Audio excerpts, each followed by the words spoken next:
അപ്പോൾ ഗായ്സ് ഇന്നൊരു മഴ തോർച്ചുള്ളൊരു ദിവസമായിരുന്നു കേട്ടോ. അപ്പോൾ കുറേ ദിവസമായി അലക്കി കൂട്ടി വെച്ചിരിക്കുന്ന തുണികളൊക്കെ നമ്മൾ പുറത്ത് അഴയിലും കൊടയിലൊക്കെ ഇട്ട് വിരിച്ച് ഉണക്കി എടുക്കാൻ കേട്ടോ. അപ്പോൾ അത്യാവശ്യം തുണികളൊക്കെ നമുക്ക് നല്ലോണം ഉണക്കി ഇട്ടിട്ടുണ്ടായിരുന്നു. പെട്ടെന്നാണ് കാലാവസ്ഥ മാറിയത്. അപ്പം തന്നെ ഞാൻ തുണി എടുത്തിട്ടുണ്ടായിരുന്നു.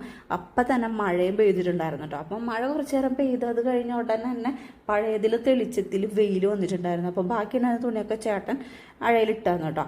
അപ്പോൾ അത്യാവശ്യം ഉണങ്ങി കിട്ടിയ തുണികളൊക്കെ ഞാൻ കയ്യോടെ തന്നെ മടക്കി വെക്കാമെന്ന് വിചാരിച്ചു. കാരണം പുറത്തിട്ടിന് തണുപ്പിക്കണ്ടല്ലോ എന്ന് വിചാരിച്ചിട്ട് കയ്യോടെ തന്നെ മടക്കി വെക്കാം കേട്ടോ. അപ്പോൾ നമ്മുടെ പൊന്നൂസ് ക്യാമറ വെച്ച് കിട്ടിട്ടുണ്ടെങ്കിൽ പിന്നെ അതിൻ്റെ ഫ്രണ്ടിൽ കിടന്നിട്ടുള്ള കുറച്ച് കളികളാണ് ഇപ്പോൾ കുറച്ചായിട്ട് തുടങ്ങിയിരിക്കുന്നത്.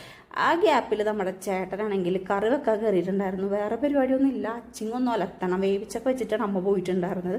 അപ്പോൾ അച്ചിങ് ഒലത്തണം, ഒരു ഓംലേറ്റ് ഉണ്ടാക്കണം. അപ്പോൾ നമ്മുടെ ഉച്ചക്കത്തെ കറി ഇതാണ് കേട്ടോ, അച്ചിങ് ഒലത്തും മുട്ട ഓംലേറ്റ് ആയിരുന്നു. അപ്പോൾ അത് കൂട്ടിയിട്ടാണ് ഞങ്ങളിന്ന് കഴിച്ചിട്ടുണ്ടായിരുന്നത്. അപ്പോൾ നമ്മുടെ വീഡിയോ പുതിയതായിട്ട് കാണുന്നവരുണ്ടെങ്കിൽ നമ്മളൊന്ന് സപ്പോർട്ട് ചെയ്യണം കേട്ടോ.